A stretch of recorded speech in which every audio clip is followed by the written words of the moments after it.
and personal agendas can destroy what should have been a celebration of artistic achievement.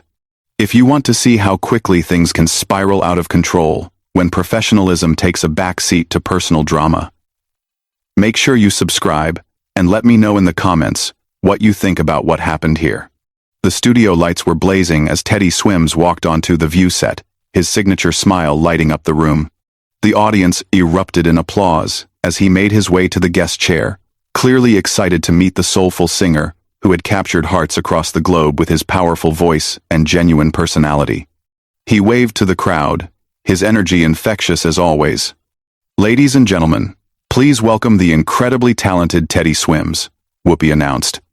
Though Joy Behar was already leaning forward in her chair with a look that suggested this interview might not go as smoothly as everyone expected. "Thank you so much for having me," Teddy said, settling into his chair with that natural charisma that had made him a fan favorite. "I'm really excited to be here and talk about the new album." "Well, we're excited too." Joy jumped in before anyone else could speak, her tone already carrying an edge that seemed out of place for what should have been a light-hearted morning show segment. "Though I have to say, I'm curious about some of the choices you've been making lately." The other hosts exchanged glances, clearly not expecting Joy to dive straight into what sounded like confrontational territory. Teddy's expression shifted slightly, but he maintained his composure. "Choices? I'm not sure what you mean," he replied, his voice still warm, but with a hint of confusion. "Well, let's talk about your recent collaborations," Joy continued, pulling out what appeared to be prepared notes. "Some people are saying you're selling out, abandoning your roots for more commercial success. What do you say to those critics?" The studio fell noticeably quieter. This wasn't the typical softball question most guests received on morning television.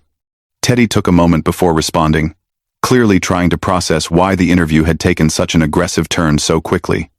"I think music is about connecting with people," he said carefully. "If working with different artists and exploring different sounds means more people get to experience something that moves them, then I'm proud of that choice. But at what cost?" Joy pressed, her voice getting sharper. "You started as this authentic, soulful artist singing in small venues, and now you're doing pop collaborations and performing at corporate events. Doesn't that feel like a betrayal of everything you stood for?" The other hosts were visibly uncomfortable now. Sunny Hostin tried to interject with, "I think what Joy is trying to say," but Joy cut her off with a wave of her hand. "No, I think I can speak for myself, Sunny," Joy snapped, not even looking at her colleague. "I'm asking a legitimate question about artistic integrity." Teddy's jaw tightened slightly, but he kept his voice level. "I don't think there's anything wrong with growth and evolution as an artist. The heart behind the music hasn't changed, even if the production or the venues have." "Really?" Joy laughed, but it wasn't a pleasant sound. "Because from where I'm sitting, it looks like you've completely abandoned the people who supported you from the beginning in favor of chasing mainstream success and bigger paychecks." "That's not fair," Teddy said, his voice growing firmer. "My fans have grown with me, and I've never forgotten where I came from or who believed in me first." "Haven't you, though?" Joy leaned back in her chair with a smug expression. "When was the last time you performed at one of those small venues? When was the last time you did something for your original fan base without it being part of some corporate promotional campaign?" The audience was silent now, sensing the tension that had completely overtaken what should have been a celebratory interview. Whoopi was making subtle gestures trying to redirect the conversation, but Joy seemed determined to continue her line of attack. "I perform for my fans all the time," Teddy replied, his patience clearly wearing thin. "Just because the venues are bigger doesn't mean the connection is any less real." "Oh please," Joy scoffed. "Performing in arenas for people who bought tickets through corporate partnerships is not the same as singing for people who discovered you in dive bars and small clubs. You know that."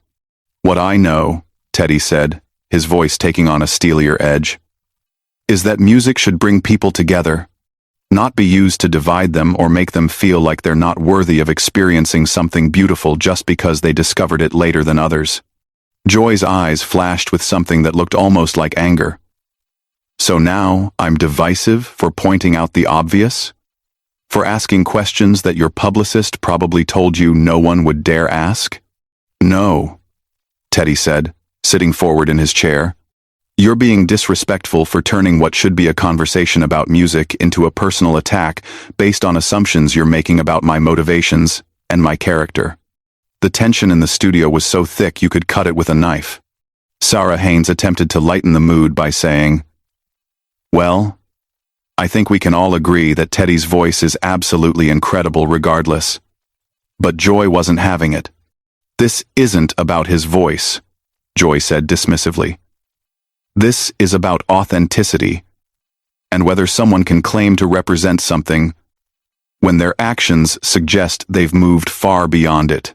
Teddy's expression hardened as he looked directly at Joy, clearly done with trying to navigate around her hostility. "You know what?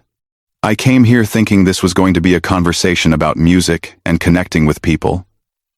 But it seems like you had a completely different agenda from the moment I sat down. My agenda is asking real questions, instead of the fluff pieces you're probably used to." Joy shot back, her voice dripping with condescension. "Maybe you're just not used to dealing with actual journalists who don't care about stroking your ego." "Journalists?" Teddy repeated, his eyebrows raising. "Is that what this is?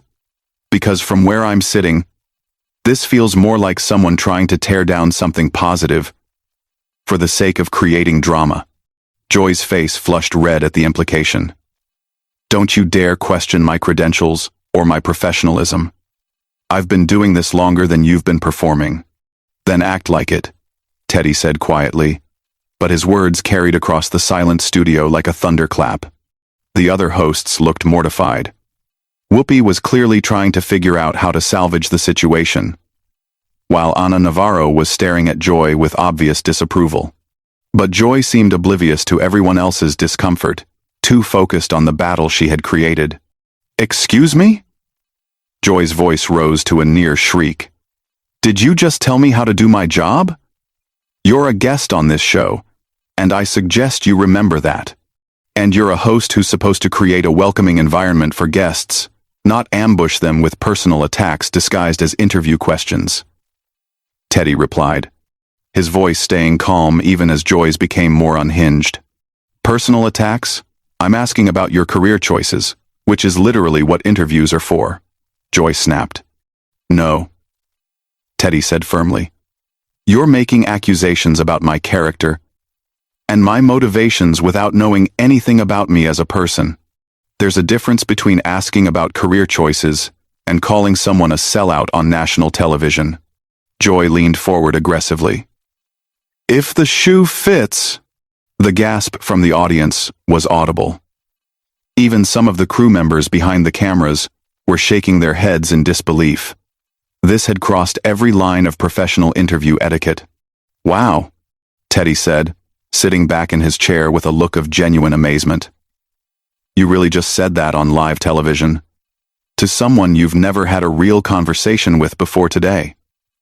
"I call it like I see it," Joy said defiantly, as if proud of her behavior.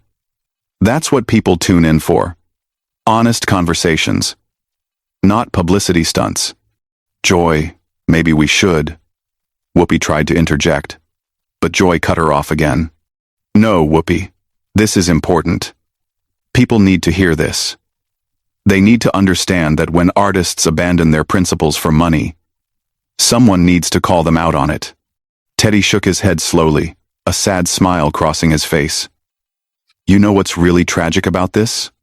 You're so determined to prove some point about authenticity that you're completely missing what authenticity actually looks like." "Oh, please enlighten me," Joy said sarcastically, crossing her arms. "Authenticity is treating people with respect, even when you disagree with their choices." Teddy began, his voice gaining strength. "It's having conversations instead of launching attacks. It's being curious about someone's story instead of deciding what their story is before you even meet them. Don't lecture me about authenticity when you're sitting there in your designer clothes talking about connecting with regular people, Joy shot back. These clothes were a gift from fans who wanted to show appreciation for my music, Teddy replied evenly. But even if I bought them myself, since when did having nice things become evidence of betraying your values? Are you wearing clothes from a thrift store right now, Joy? Is your makeup from the drugstore? Does owning nice things automatically make you fake? Joy's mouth opened and closed like she was searching for a comeback. But nothing came. The logic of his response had clearly caught her off guard. That's different, she finally managed weakly. How is it different? Teddy pressed. How is it different? Except that you've decided I'm the villain in whatever story you're trying to tell here. Because I earned my position through years of hard work and paying my dues, Joy said, her voice getting defensive. And you don't think I have? Teddy's voice was quiet but incredulous. You don't think singing in small venues for years, building a following one person at a time, writing songs in my bedroom, and posting them online, hoping someone would connect with them, counts as paying dues? Not when you abandon all of that the first chance you get for mainstream success, Joy insisted. I didn't abandon anything, Teddy said, his frustration finally showing through his controlled demeanor. I grew. I evolved. I found opportunities to reach more people with the same heart and the same message I've always had. But apparently, in your world, growth equals selling out. Joy scoffed. When growth means forgetting where you came from, yes, it does. But I haven't forgotten where I came from, Teddy said, his voice rising slightly.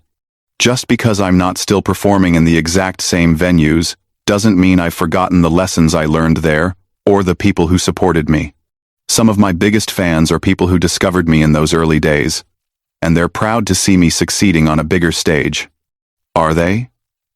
Or are they just telling you what you want to hear? Joy asked, with a cruel smile. Joy asked, cruel smile. That question hung in the air like poison.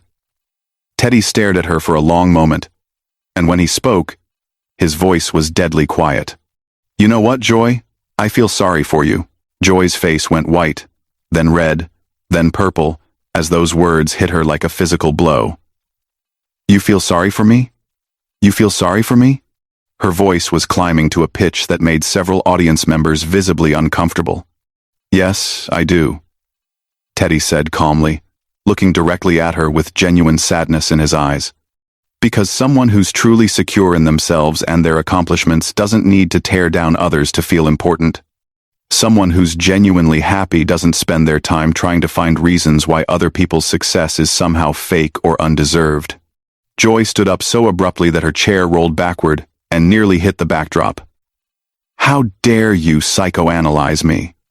How dare you sit there and pretend you understand anything about my life or my career? Joy, please sit down, Whoopi said urgently, clearly realizing this was spiraling completely out of control. Let's take a breath here. No, I will not take a breath, Joy shouted, pointing an accusatory finger at Teddy.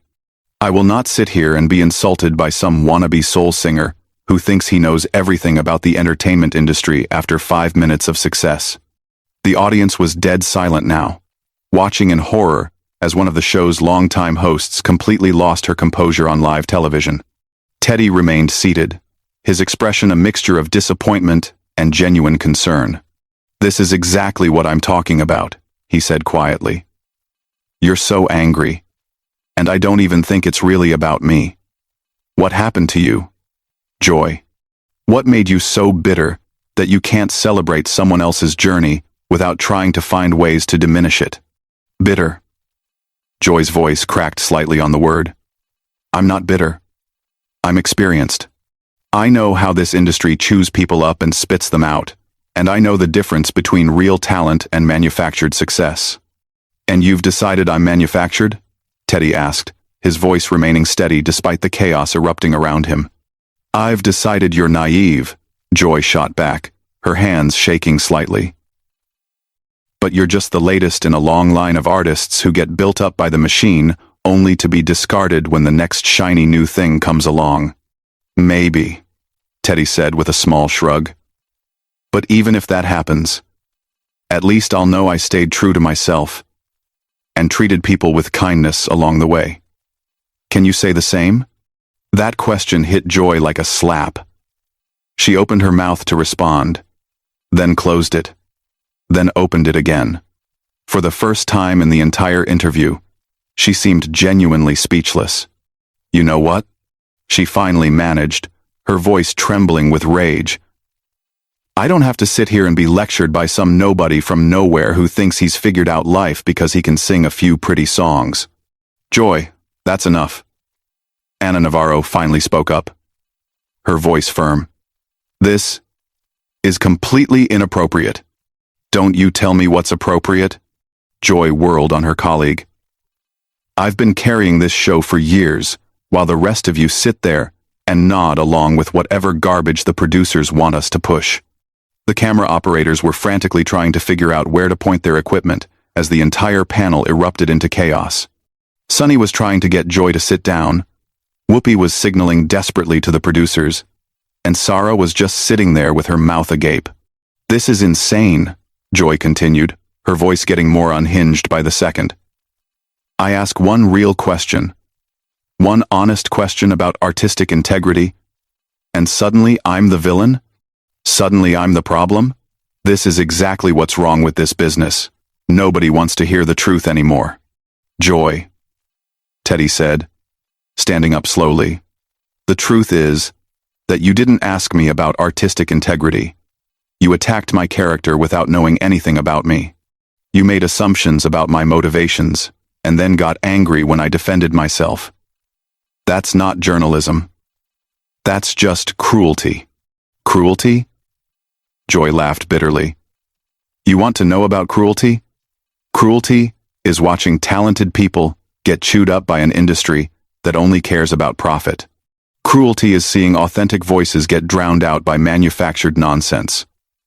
Cruelty is having to sit here day after day and pretend that every flash in the pan artist is somehow special and meaningful. Then why do you do it? Teddy asked simply. If it makes you this miserable, if it fills you with this much anger and resentment, why do you keep doing it? Joy stared at him, her mouth working silently as if she was trying to find words that wouldn't come. The question had clearly hit something deep and painful, something she probably hadn't even admitted to herself. I do this because someone has to, she finally whispered, her voice breaking slightly. Someone has to ask the hard questions. Someone has to hold people accountable. But that's not what you're doing here, Teddy said gently. You're not holding me accountable for anything real. You're just lashing out because you're hurt about something that has nothing to do with me. Stop, Joy said, her voice barely audible now. Just stop talking. Joy. Whoopi said carefully. Maybe we should go to commercial. No. No. Joy said suddenly, her voice sharp again. No. We're not going to commercial. We're going to finish this, right now. She turned back to Teddy, her eyes blazing. You want to know why I do this? I do this because I've watched this industry destroy people I cared about. I've seen what happens when people believe their own hype, when they think the machine that built them up will always be there to catch them when they fall. And you think attacking me is somehow protecting me from that? Teddy asked, incredulous. I think someone needs to remind you that none of this lasts forever. Joy said, her voice cold now. Someone needs to tell you that all this success, all these opportunities, all these fans, they can disappear overnight. And when they do, you better hope you remember who you really are underneath all the glitter and glamour. Teddy nodded slowly. You're absolutely right about that, Joy. Success is temporary. Opportunities come and go. And fame is fleeting. But you know what lasts? How you treat people. The kindness you show others. The respect you give to people who are just trying to share something beautiful with the world. That's what really matters. And that's what people remember long after the music stops. Joy's face crumpled slightly.